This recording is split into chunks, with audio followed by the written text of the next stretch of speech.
Assalamualaikum warahmatullahi wabarakatuh.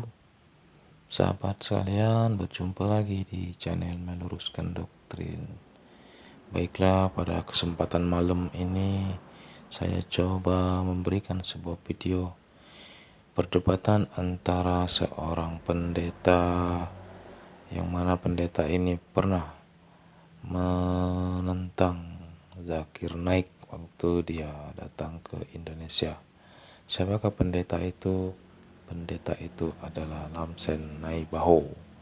Tapi di dalam perdebatannya dengan seorang muslim di dalam grup WA, tidak ada yang dapat dibanggakan dari seorang Lamsen Naibaho selain daripada ilmu ngeyelnya. Nah sahabat, bagaimana ke perdebatan antara Lamsen Naibaho dengan seorang muslim yang ada di dalam grup WA tersebut? Marilah kita saksikan bersama-sama dan saya ucapkan selamat menonton.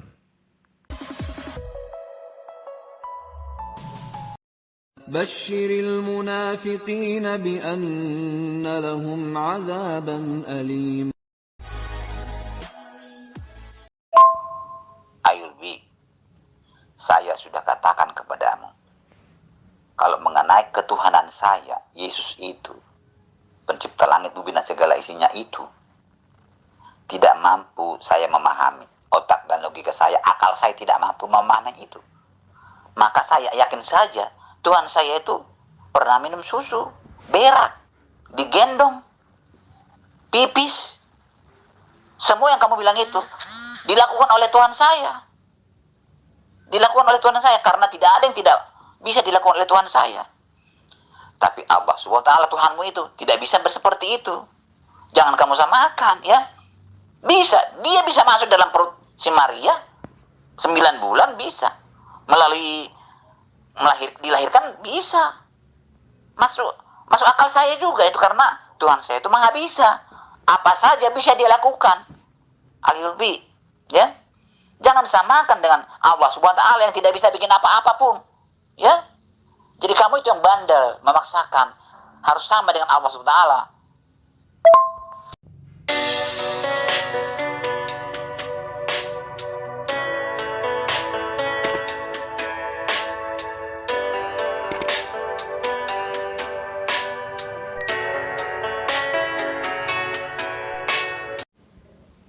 Khusus bagi Tuhan saya, Yesus, ya. Saya tidak bisa memahami itu. Tidak bisa disamakan dengan manusia biasa. Kalau manusia mengutus, pasti orang yang mengutus dan orang yang diutus beda oknum, beda fisik lah. Tapi kalau Yesus Tuhan saya itu tidak bisa dikatakan beda, karena dia berkata, akulah dia, dialah aku. Tapi dia mengatakan, dia mengutus aku. Nah, ini yang tidak dapat dipahami oleh saya sendiri. Dan itulah kelainan, itulah perbedaan Yesus dengan manusia biasa. Dan tidak bisa disamakan. Yesus itu bukan manusia biasa. Kalau Yesus manusia biasa, boleh dibedakan. Tapi untuk manusia biasa harus dibedakan. Utusan dan yang mengutus harus beda. Tapi kalau Yesus dengan ketuhanan keilahiannya tidak bisa dibedakan. Karena dia mengatakan, dialah aku, akulah dia. Yang melihat aku, melihat dia. Dan masih banyak lagi yang sulit dipahami tentang Yesus. Karena dia adalah bukan manusia biasa. Bukan tidak dapat memahami, Pak Lamsen. Bukan tidak dapat dipahami. Tapi Pak Lamsen ini terlalu bebal, ya. Pak Lamsen ini tidak menggunakan akal sehat Pak Lamsen sendiri. Coba ini baca baik-baik, ya. Dengarkan baik-baik. Yohanes 5 ayat 37. Bapa yang mengutus aku, dialah yang bersaksi tentang aku. Kamu tidak pernah mendengar suaranya, rupanya pun tidak pernah kamu lihat. Di ayat yang ke-38, firman-Nya tidak menetap di di dalam dirimu, sebab kamu tidak percaya kepada Dia yang diutusnya. Itu Pak Lamsen. Ya. Terus yang di ayat yang ke-39, kamu menyelidiki kitab-kitab suci sebab kamu menyangka bahwa olehnya kamu mempunyai hidup yang kekal. Tetapi walaupun kitab-kitab suci itu memberi kesaksian tentang aku, di ayat yang ke-40, namun kamu tidak mau datang kepadaku untuk memperoleh hidup itu. Nah, ini Pak Lamsen, datang kepada Yesus maksudnya mengikuti ajaran-ajaran yang telah Yesus ajarkan, mengikuti teladan-teladan yang telah Yesus teladankan. Apa itu? Ya, mengakui Allah sebagai satu-satunya Tuhan dan mengakui Yesus Kristus sebagai utusan Tuhan. Nah, itulah kehidupan yang kekal menurut Yesus. Pak Lamsen salah baca, Pak Lamsen salah memahami. Ya, gunakan akal Pak Lamsen ya. Nah, ini lagi Al-Ayyubi ini saya tidak paham ini. Kapan dia lihat saya menyembah manusia? Kok bandel ya? Jadi tidak mengerti saya Islam. Padahal ini termasuk orang-orang berpikiran maju lah. Berpikiran maju. Dia langsung menuduh saya menyembah manusia. Kok dia bisa menuduh saya menyembah manusia? Dari mana dia tahu saya menyembah manusia? Coba Al-Ayyubi ini. Kalau saya katakan goblok, malu saya mengatakan goblok. Tapi masih ada terus. Bisa saya tidak ngerti lah. Kalau manusia sudah modern, manusia sudah berpikiran maju, tidak bisa bicara seperti ini, tidak. Dia harus mengatakan hal-hal yang sudah dia tahu. Ini Al-Ayyubi orangnya pintar tapi tidak pintar. Bagaimana dia bisa menyatakan hal-hal yang tidak dia tahu? Emang kamu tahu saya menyembah manusia? Dari mana kamu tahu? Ayyubi, parah. Nah, saya bukan menuduh Pak Lamsen, tapi itu fakta. Pak Lamsen ini kan menyembah Yesus, berdoa kepada Yesus, bersyukur kepada Yesus, meminta kepada Yesus. Yesus itu kan manusia Pak Lamsen. Pak Lamsen ini gimana sih? Nah, itulah saya bilang nanti katakan kamu bodoh, saya malu juga. Padahal tidak bodoh. Itu kan manusia Yesus itu hanya Isa Al-Masih yang di Al-Quran. Kalau Yesus di Alkitab itu ada keilahian. Dia bukan manusia biasa. Dia adalah Tuhan yang mengenakan sifat kemanusiaan.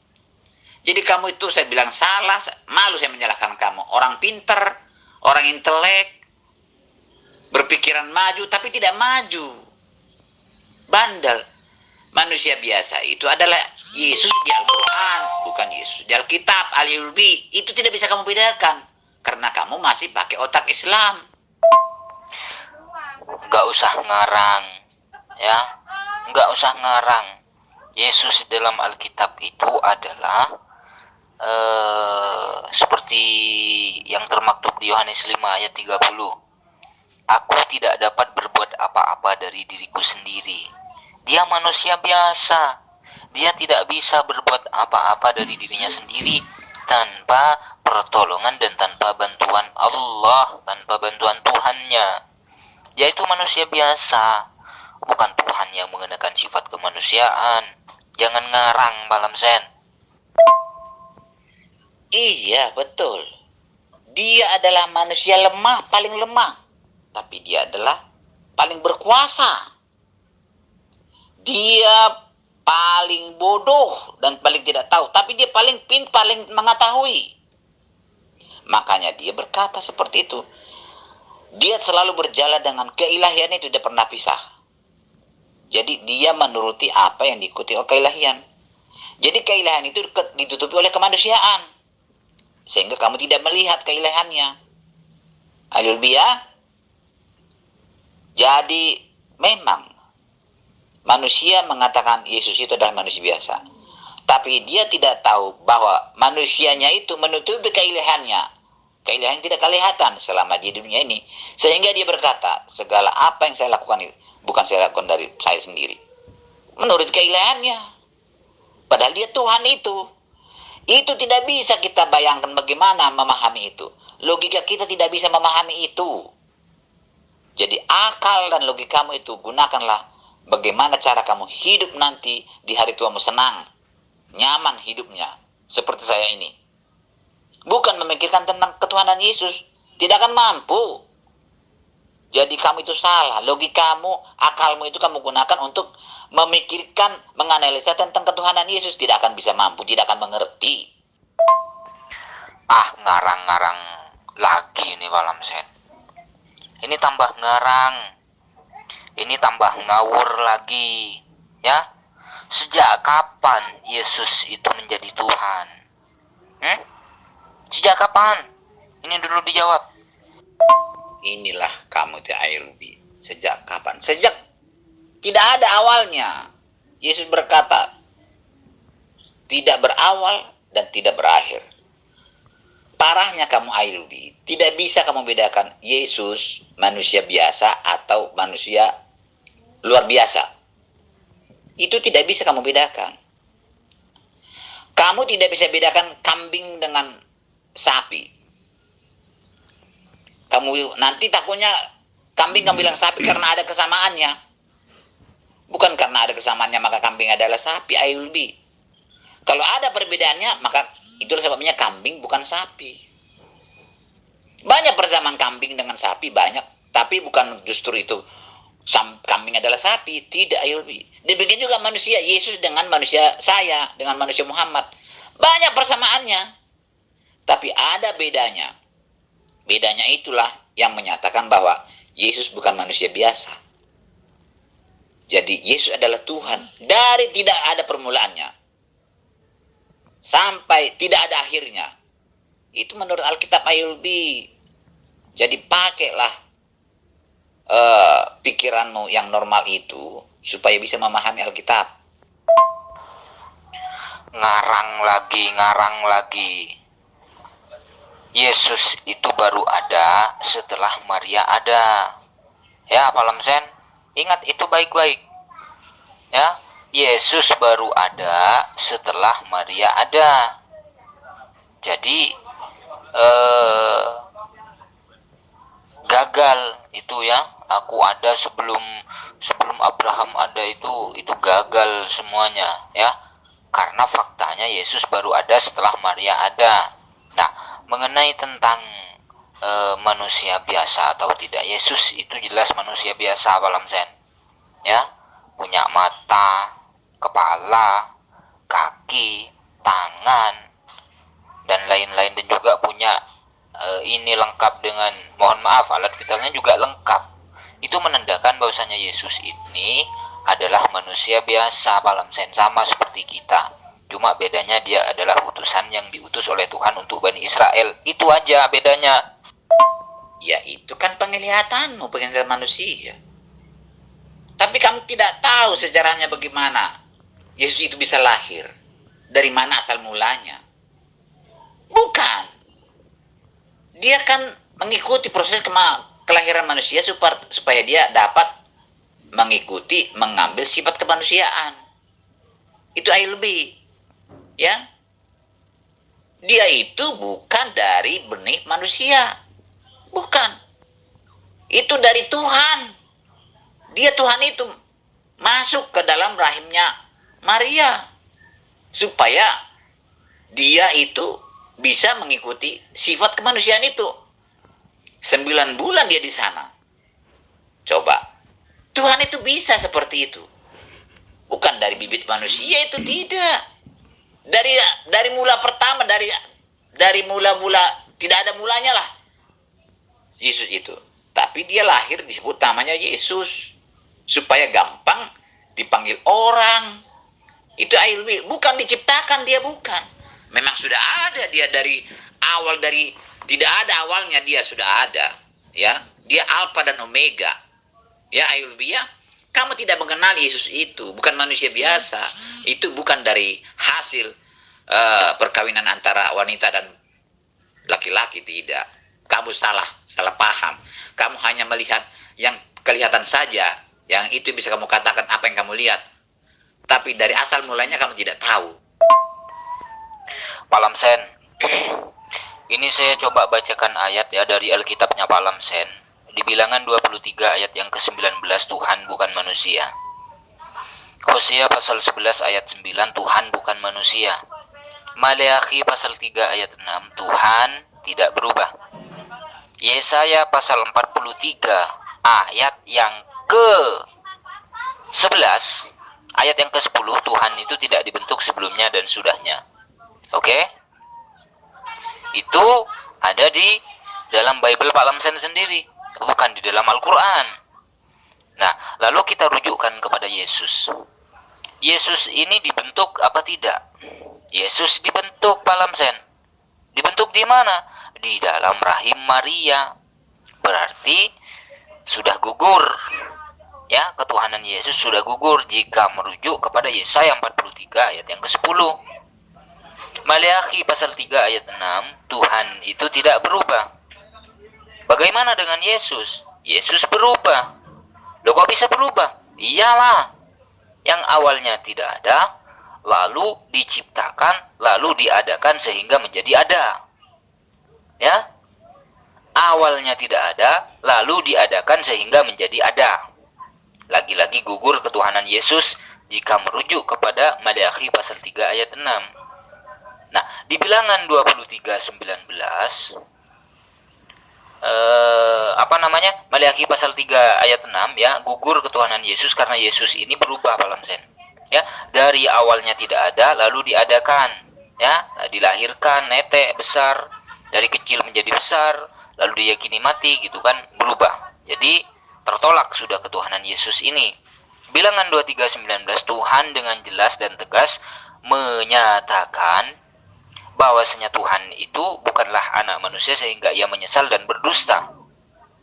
Nah, bagaimana dengan Yesus Pak Lamsen jika Yesus ini diklaim sebagai seorang Tuhan oleh Pak Lamsen?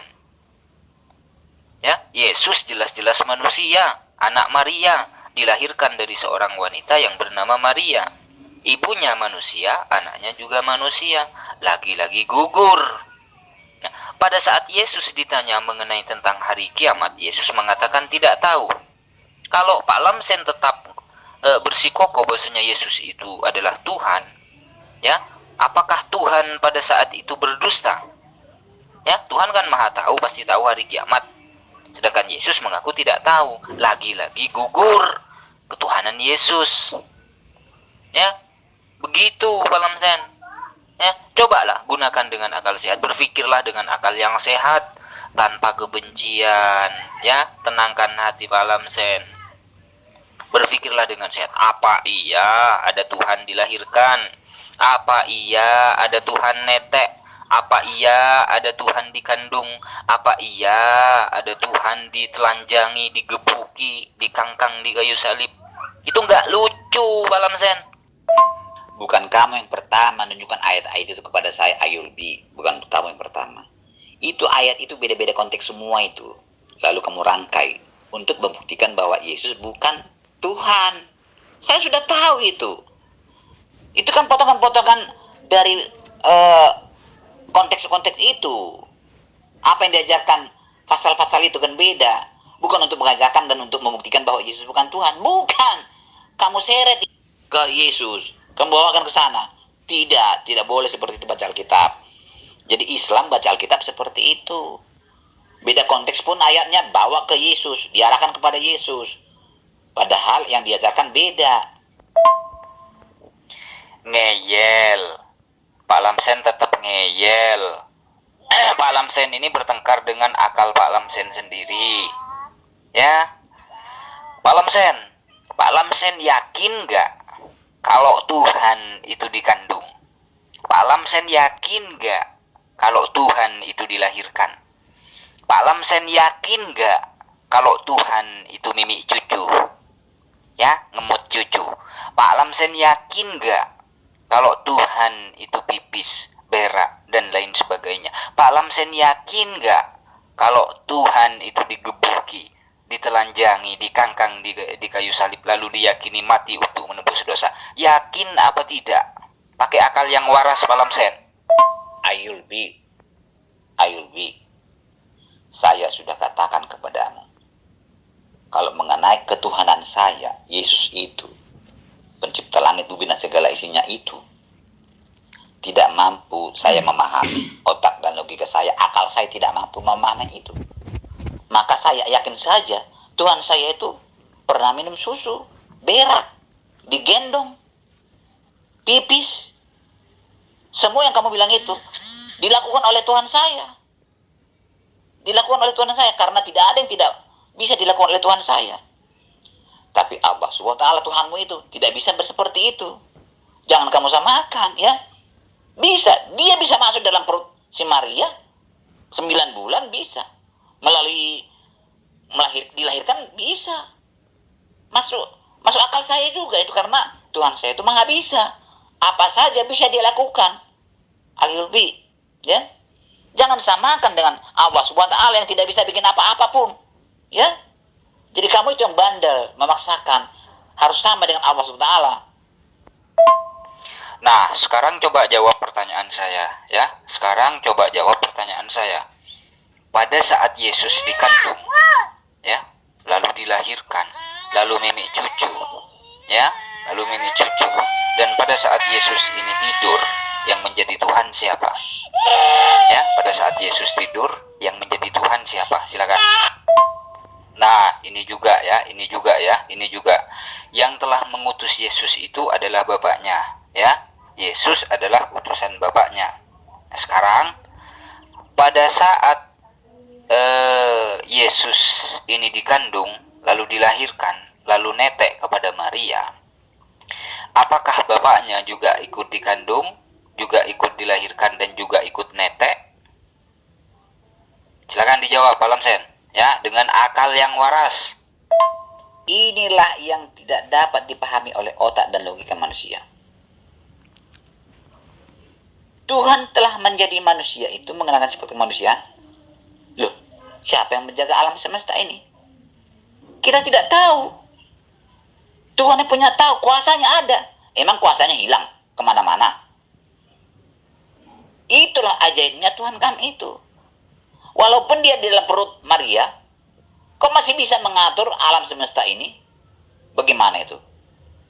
Saya tidak bisa jelaskan itu. Alkitab berkata seperti itu, logika kita. Makanya Alkitab melarang, jangan gunakan akal dan logika kamu mengenai ketuhanan itu. Karya Tuhan itu tidak bisa kita pahami.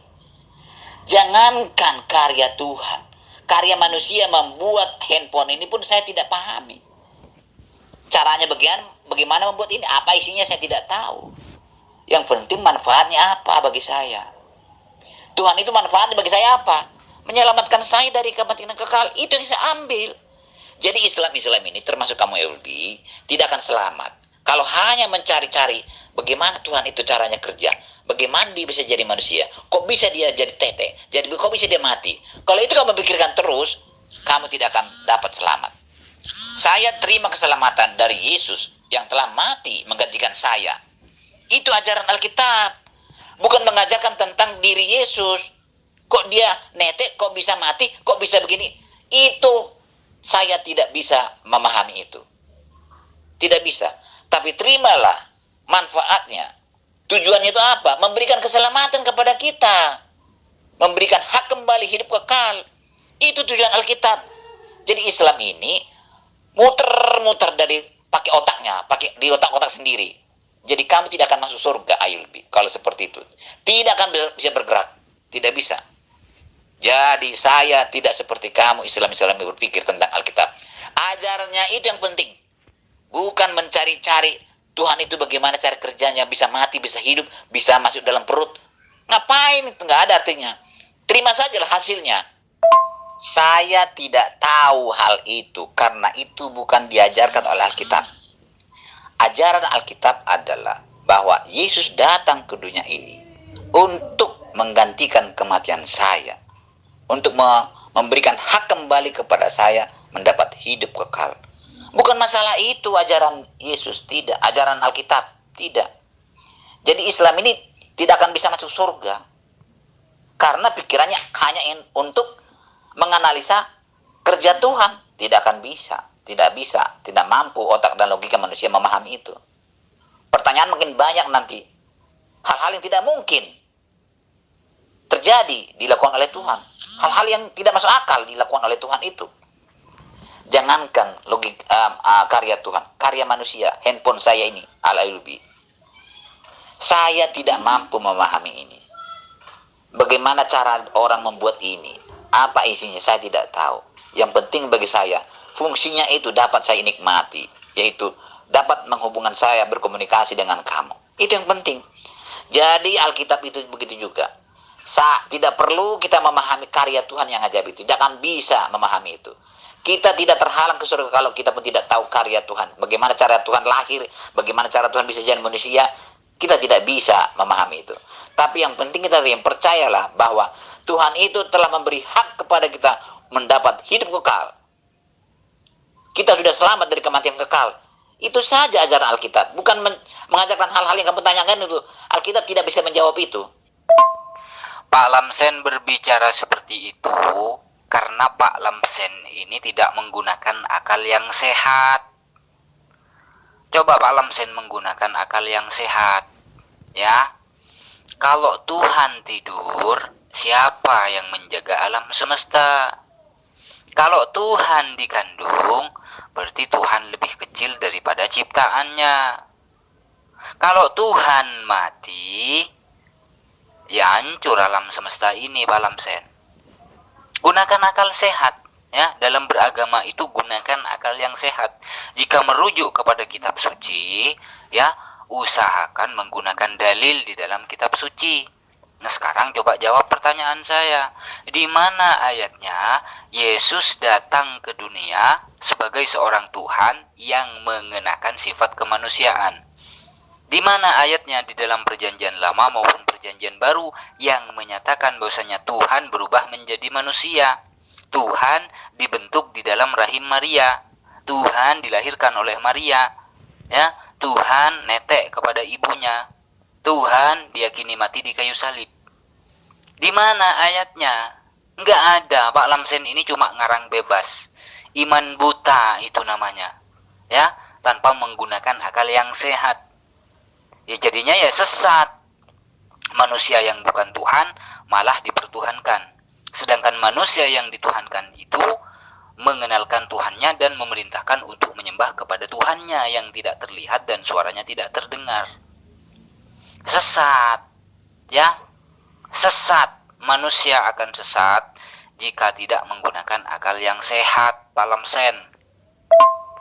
Enak saja Pak Lamsen ini. Pak Lamsen yang berbuat dosa, Pak Lamsen yang salah. Lah kok Yesus yang harus mati? Yesus itu kan gak salah apa-apa, Pak Lamsen.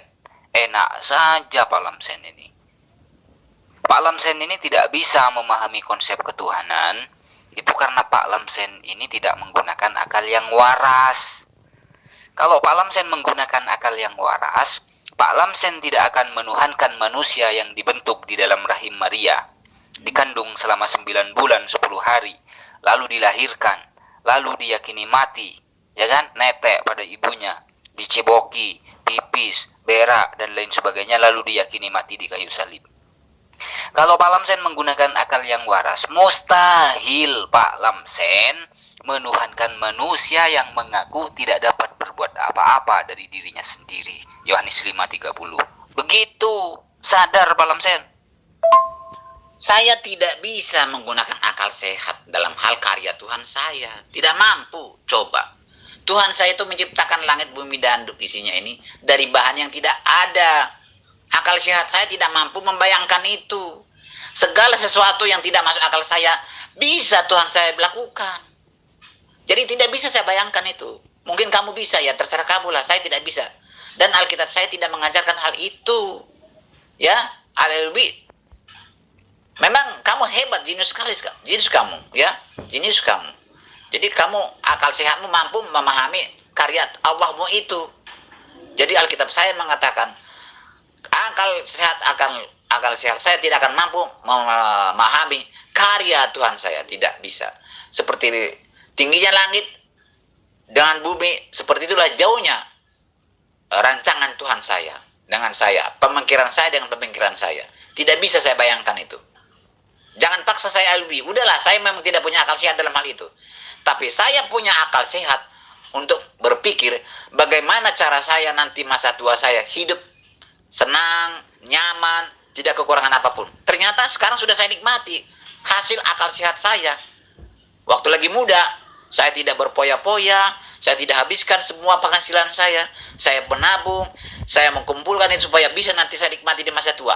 Nah, itulah akal sehat saya gunakan. Tidak seperti orang lain, tidak pakai akal sehat.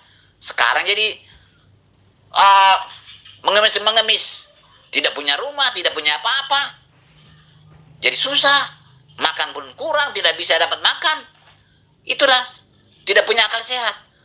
Jadi akal sehat saya gunakan untuk kesejahteraan saya. Bukan untuk memikirkan tentang karya Tuhan saya, tidak bisa. Oh, Pak Lamsen keliru. Ya, Pak Lamsen ini keliru. Pak Lamsen ini tidak menggunakan akal sehat Pak Lamsen karena Pak Lamsen ini menolak dalil-dalil dalam Alkitab Pak Lamsen sendiri.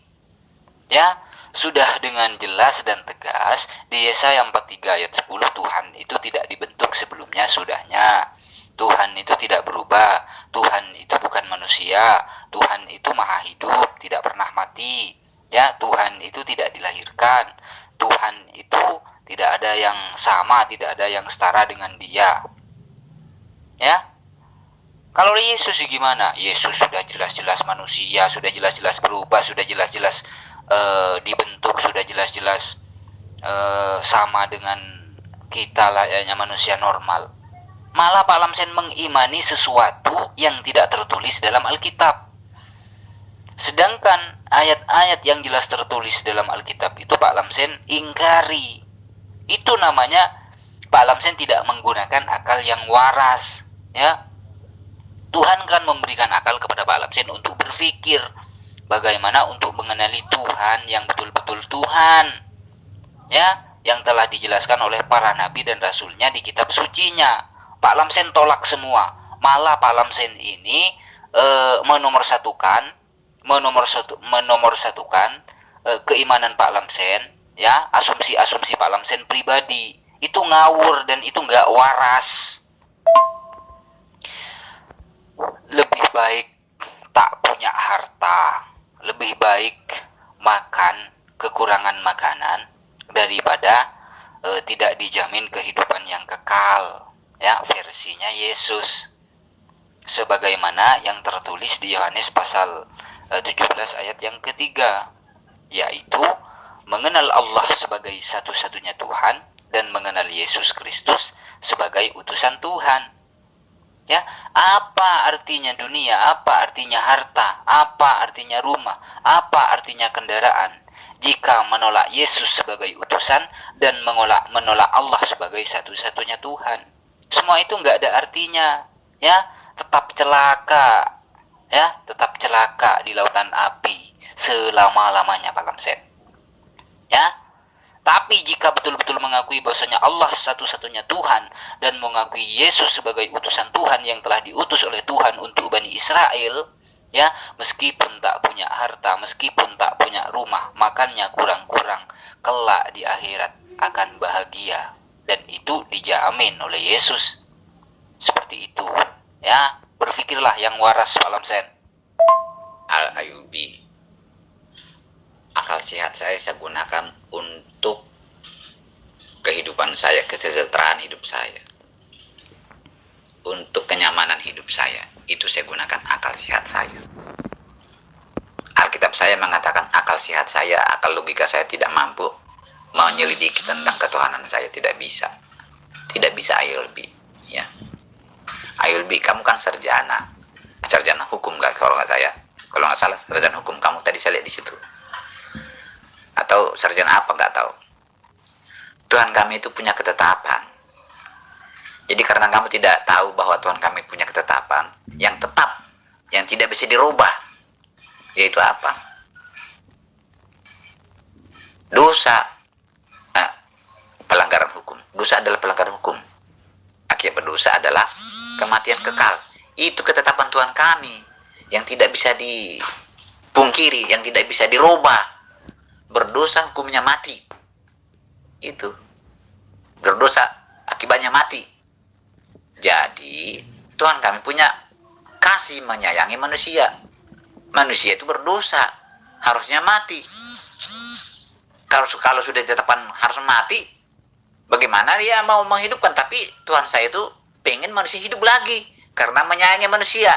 Coba itu aja. Bagaimana caranya Allah Subhanahu wa taala? Misalnya kalau Allah Subhanahu wa taala untuk menyelamatkan manusia, tindakannya seperti apa? Apa tindakan Allah Subhanahu wa taala? Coba. Ya. Contoh lebih ya. Contoh begini. Tuhan saya sudah menetapkan bahwa dosa ialah pelanggaran hukum Tuhan, perintah Tuhan, ya. Akibat dosa adalah kematian kekal. Itu ketetapan Tuhan saya, ya, ya. Ternyata manusia berdosa. Dengan ketetapan ini manusia harus mati kekal, mati terus selama-lamanya. Tapi Tuhan saya menyayangi manusia, mengasihi manusia, pengen dia hidup. Bagaimana caranya Tuhan memberikan hidup kekal kepada manusia, tapi tidak melanggar ketetapannya ini. Ketetapan yang tetap ini. Inilah yang dipecahkan oleh Alkitab saya. Bagaimana kalau menurut kamu Ayubi? Gimana tindakan Tuhan sebetulnya supaya tidak melanggar hukum Tuhan, ketetapan Tuhan, tapi manusia bisa hidup tetap kembali seperti biasa? Coba Ayubi. Oke lah Pak Lamsen. Pak Lamsen sudah tidak ada tanggapan lagi, sudah tidak ada nyali lagi untuk menanggapi. Baiklah, saya tinggalkan Pak Lamsen ya. Selamat berpikir waras Pak Lamsen. Gunakan akal Pak Lamsen yang telah dikaruniakan oleh Tuhan, ya. Jangan sia-siakan akal Pak Lamsen, ya. Saya sudahi dulu Pak Lamsen, ya. Ini closing statement dari saya. Ingat ayat-ayat yang sudah saya bacakan di atas. Tuhan itu tidak dibentuk sebelumnya dan sudahnya. Tuhan itu tidak berubah. Tuhan itu bukan manusia sehingga ia menyesal dan berdusta. Ya, bagaimana dengan Yesus? Yesus dibentuk di dalam rahim Maria. Yesus berubah yang awalnya tidak ada, lalu diadakan sehingga menjadi ada. Ya, Yesus berubah dan Yesus adalah 100% manusia. Sama seperti kita. Cuma bedanya dia adalah utusan Tuhan yang diutus untuk Bani Israel. Saya sudahi Pak Lamsen ya. Selamat berpikir waras. Yesus bukan Tuhan.